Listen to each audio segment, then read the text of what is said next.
Hello guys, welcome to my YouTube channel life student classes.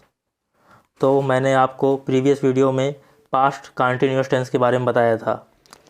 तो थोड़ा सा हम रिवीजन कर लेंगे पास्ट कंटिन्यूअस टेंस के बारे में कि आखिर मैंने आपको उसमें क्या बताया था। और अगर जो भी स्टूडेंट आज पहली बार जुड़ रहे हों हमारे क्लासेस से, तो वो प्रीवियस वीडियो को अच्छे से देख लें, जहाँ मैंने सारे टेंसेस को सीरियल बाय सीरियल कवर किया है। तो स्टार्टिंग से मैंने प्रेजेंट इंडेफिनिट से कवर किया था और पूरा प्रेजेंट मैंने ख़त्म किया था, और पास्ट इंडेफिनिट और पास्ट कंटिन्यूअस भी मैंने बता दिया था। और आज आपको पास्ट परफेक्ट टेंस के बारे में बताऊंगा। तो थोड़ा सा हम पास्ट कंटिन्यूअस टेंस के बारे में देखेंगे। मैंने आपको बताया था पास्ट कंटिन्यूअस टेंस के बारे में कि इसकी जो हेल्पिंग वर्ब होती है वो वाज और वर होती है, और वाज और वर के साथ वर्ब की फर्स्ट फॉर्म में आईएनजी का प्रयोग होता है। वाज वर के साथ वर्ब की फर्स्ट फॉर्म में आईएनजी का प्रयोग होता है। और जो इसकी पहचान मैंने बताई थी, तो बताया था कि जिन हिंदी वाक्यों के अंत में रहा था, रही थे, रहे थे आदि शब्द आते हैं, वहाँ हम पास्ट कंटिन्यूअस टेंस का प्रयोग करते हैं। और मैंने आपको बताया था कि जो आई होता है, आई अपवाद होता है। तो आई जो होता है हमेशा वाज के साथ यूज होता है, यहाँ वर के साथ नहीं यूज होगा। वर के साथ क्यों नहीं यूज होगा? क्योंकि अगर वर का यूज हो जाएगा तो जैसे कि एक ऐसी काल्पनिकता का बोध होता है जो चीज़ होती ही नहीं है। जैसे कि काश मैं पक्षी होता, तो हम पक्षी कैसे हो सकते हैं? तो जैसे काश मैं पक्षी होता, if I were a bird. तो यहाँ पर हम ऐसी कंडीशन में हम वर का प्रयोग करते हैं आई के साथ। लेकिन अगर सिंपल वाक्य है मैं खेल रहा था, तो आई वॉज प्लेइंग, तो उसमें ज़्यादा कोई प्रॉब्लम नहीं है। तो आज मैं आपको आगे पास्ट परफेक्ट टेंस के बारे में बताऊंगा। पास्ट परफेक्ट टेंस, तो सबसे पहले हम इसकी पहचान देख लेंगे कि जिन हिंदी वाक्यों के अंत में या था, ये थी, ये थे, चुका था, चुकी थी, चुके थे,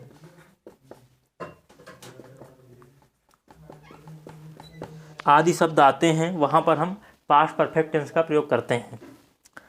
अब सवाल पैदा होता है कि पास्ट परफेक्ट टेंस की हेल्पिंग वर्ब क्या होगी?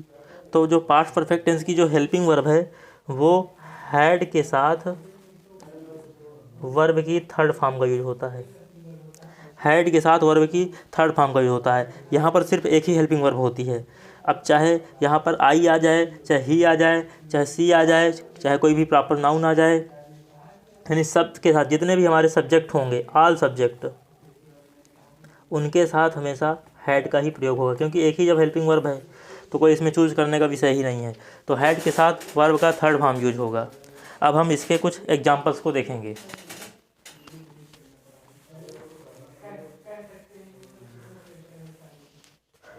तो अब हम अफर्मेटिव सेंटेंस देखते हैं और इसके स्ट्रक्चर को भी देखेंगे।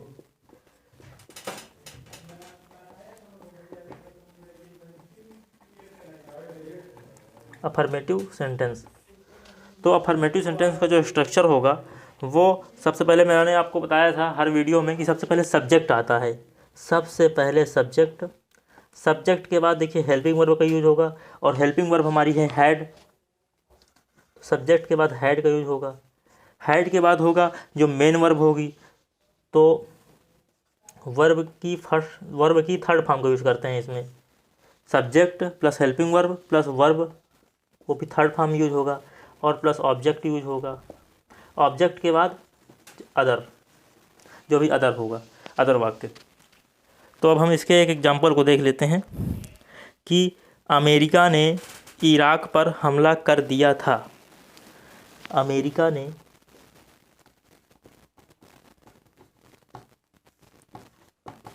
इराक पर हमला कर दिया था। तो आप देखेंगे कि ये देखिए या था आया हुआ है, तो इससे स्पष्ट है कि ये पास्ट परफेक्ट टेंस है। अब हम देखेंगे कि आखिर इसका सब्जेक्ट क्या है। तो जो सब्जेक्ट है वो अमेरिका है। या था ये थी देख लिया, तो इसका मतलब पास्ट परफेक्ट टेंस है। हेल्पिंग वर्ब आएगी हमारी हैड, तो अमेरिका। हेल्पिंग वर्ब आ जाएगी आपके हैड, तो अमेरिका हैड हमला कर दिया था। तो America had attack, attack means होता है हमला करना, अटैक। तो ये फर्स्ट फॉर्म है, हमें इसकी थर्ड फॉर्म का यूज करना है, तो अटैक्ड हो जाएगा। अमेरिका हैड अटैक्ड इराक पर, on Iraq. America had attacked on Iraq. तो ये आपका अफर्मेटिव सेंटेंस हो गया। जैसे कि एक एग्जांपल हम और देखेंगे इसका।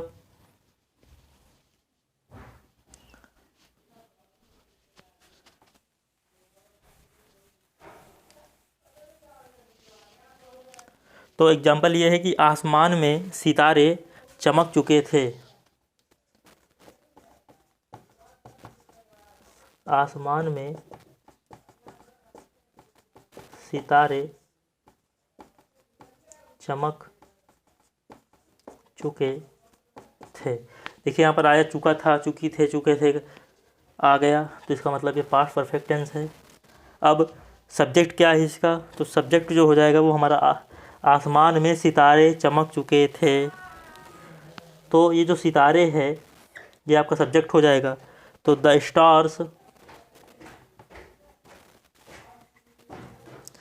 Stars had shone in the sky, आसमान में। The stars had shone, shone मतलब होता है चमकना, shine, shine shone shone. Third form हो गई आपकी इन द स्काई, आसमान में चमक चुके थे। तो ये आपका अफर्मेटिव सेंटेंस का स्ट्रक्चर हो गया। अब मैं आपको निगेटिव सेंटेंस के स्ट्रक्चर के बारे में बताऊंगा। और ये यहाँ पर हैड के बाद जस्ट नॉट का प्रयोग होगा।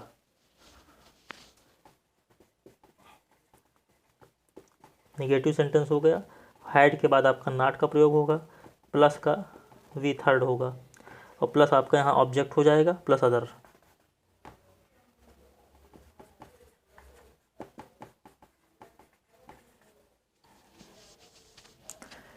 तो अब हम इसके कुछ एग्जाम्पल को देखेंगे।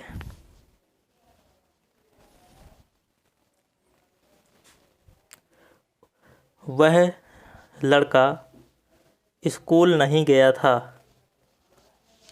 वह लड़का स्कूल नहीं गया था। अब हम देखेंगे कि या था ये थी का प्रयोग हुआ है और नॉट का प्रयोग हुआ है, इसका मतलब निगेटिव सेंटेंस है। वह लड़का स्कूल नहीं गया था, तो इसका सब्जेक्ट क्या होगा, सब्जेक्ट है आपका वह लड़का, तो that boy had not school, नहीं जाना की स्पेलिंग होती है go, went gone, third form को यूज हो जाएगा। That boy had not gone to school.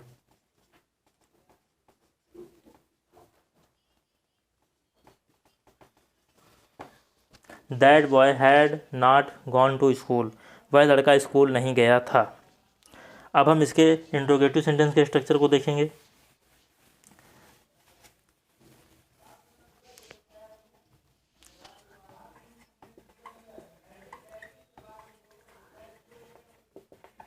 Interrogative sentence, तो सबसे पहले मैंने बताया था कि इसका दो स्ट्रक्चर होते हैं इंट्रोगेटिव सेंटेंस में। तो हम सबसे पहले जो पहला स्ट्रक्चर उसको देख लेंगे कि सबसे पहले आपकी देखिए हेल्पिंग वर्ब आ जाती है। हेल्पिंग वर्ब है आपकी हैड, प्लस है आपका सब्जेक्ट, प्लस है आपकी V3, प्लस है आपका ऑब्जेक्ट, प्लस है आपका other.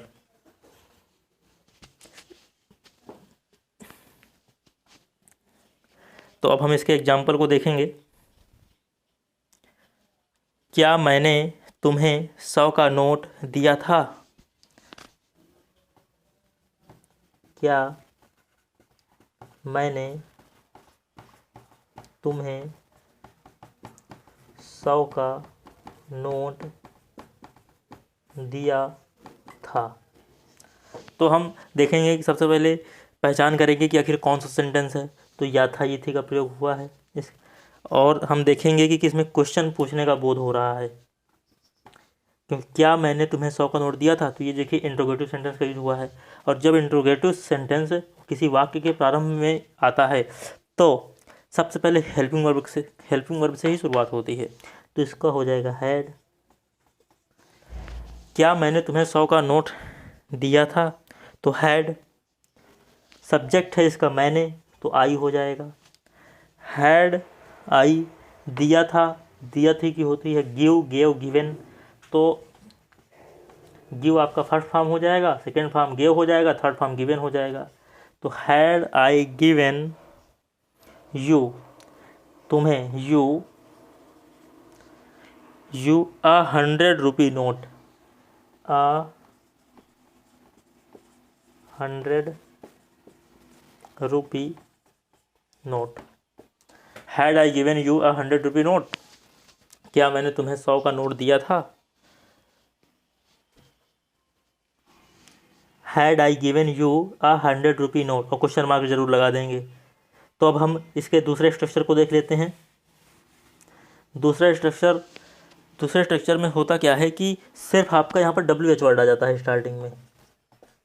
WH word plus had plus subject plus V third plus object plus other. तो अब हम सबसे पहले इसके एग्जाम्पल को देखेंगे।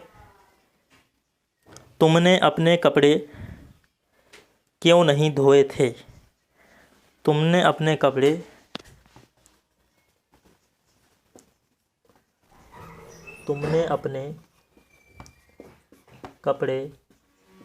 क्यों नहीं धोए थे? तो हमने देखा कि यथायथी का प्रयोग हुआ है। तुमने अपने कपड़े क्यों नहीं धोए थे? तो जो हमारा क्यों है, इंट्रोगेटिव वर्ड है, ये बीच में आया हुआ है। तो जस्ट इसको उठा करके स्टार्टिंग में रख देंगे। तो why had you, why had you, ये आपका तुमने सब्जेक्ट हो गया। और नॉट का प्रयोग हुआ है, नहीं आया है सब्जेक्ट के बाद हम नॉट का प्रयोग कर देते हैं। वाई हैड यू नॉट धोए थे, तो क्लीन्ड अपने कपड़े, your clothes. Why had you not cleaned your clothes. तो ये मैंने आपको दोनों स्ट्रक्चर बता दिए इंट्रोगेटिव सेंटेंस के। इसमें एक कंडीशन और होती है पास्ट परफेक्ट टेंस में, तो हम उस एग्जाम्पल को भी देख लेते हैं। इसमें जैसे कि मेरे या डॉक्टर के पहुंचने से पहले, डॉक्टर के पहुंचने से पहले रोगी मर चुका था। तो चुका था, चुकी थे का प्रयोग हुआ है यहाँ पर, इसलिए पास्ट परफेक्ट टेंस है। अब हम इसमें सबसे पहले ये देखेंगे कि कौन सा कार्य पहले हुआ है। तो डॉक्टर के पहुंचने से पहले, यानी डॉक्टर अभी पहुंचा नहीं है और रोगी मर चुका है, यानी जो रोगी के मरने का जो काम है वो पहले हो चुका है। यहाँ पर दो सेंटेंस होते हैं, एक ये हो गया और एक सेंटेंस आपका ये हो गया। तो यहाँ पर आपके दो सेंटेंस हैं। डॉक्टर के पहुंचने से पहले, यानी डॉक्टर भी पहुंचा भी नहीं है और आपका जो पेशेंट है वो मर चुका है।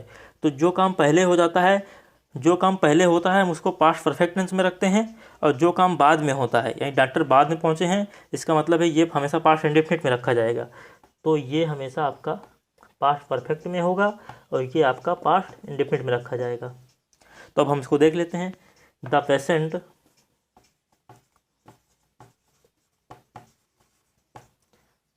हैड डाइड, पहले की स्पेलिंग बिफोर द